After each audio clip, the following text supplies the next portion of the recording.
use entitlements, your role would be advisory on these documents. Once they're prepared after the certification of the EIR, like Jim said, be advisory to the Planning Commission, and they would then advise the City Council on those documents. So with that, then we'll be prepared. Go ahead, Director Drummond. Okay. With regards, let's put the map up there. Has this plan then been discussed with the coastal staff? I know you haven't submitted for a local coastal plan amendment, but how far along have you gone with the coastal commission? We've had meetings with local coastal commission staff on the nature of the plan, on the nature of the amendments to our local coastal program, together with the port, who obviously has considerable more land that's involved in it. So this will be a joint city and port local coastal plan amendment? They'll be submitted simultaneously. Our local coastal program doesn't govern port lands, nor does their master plan govern ours. And then the State Lands Commission, where do they come in, or do they come in at all at this stage when you're talking about Pacifica and housing on Port District? That's the land exchange, which is essentially private property currently under the city's jurisdiction, right, being exchanged for port-owned property under the port's ownership.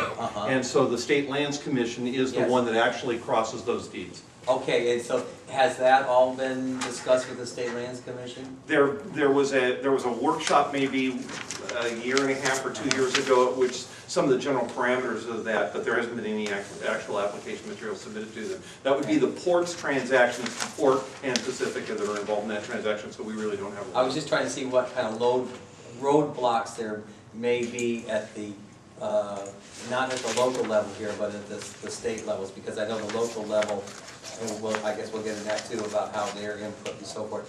And just one other question, then Gaylords come in and propose to sort of rearrange the chairs, but not necessarily change the dynamics of the plan, or? This plan document shows a concept blocking for Gaylord at this location. Again, there have been plans further developed on that and subject to the public workshops that were held here. But this parcel basically represents the area that is proposed in the preferred plan for the Gaylord project. And that's on port lands.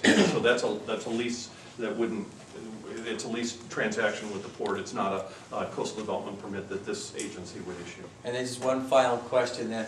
Where the SDG&E plan, what do you have prepared there? What comes off of that Port District preserve there? And it's all green. It looks like maybe it's here. There's park acreage here. In the version that went out with the EIR, this was depicted as an energy utility zone, as a place for either replacement or other types of facilities. And again, that continues to be under discussion. And then you have the park. It looks like that's about where the SDG&E plant is now. Is that correct? And then you have some housing. And yeah, the primary Pacifica proposal, he said alliteratively, is on these parcels. In the version that went out for circulation, there was residential on these parcels. Again, it's hard to say what is likely to come out in the future, but my sense is the next time you see this plan, it won't have residential. And where would the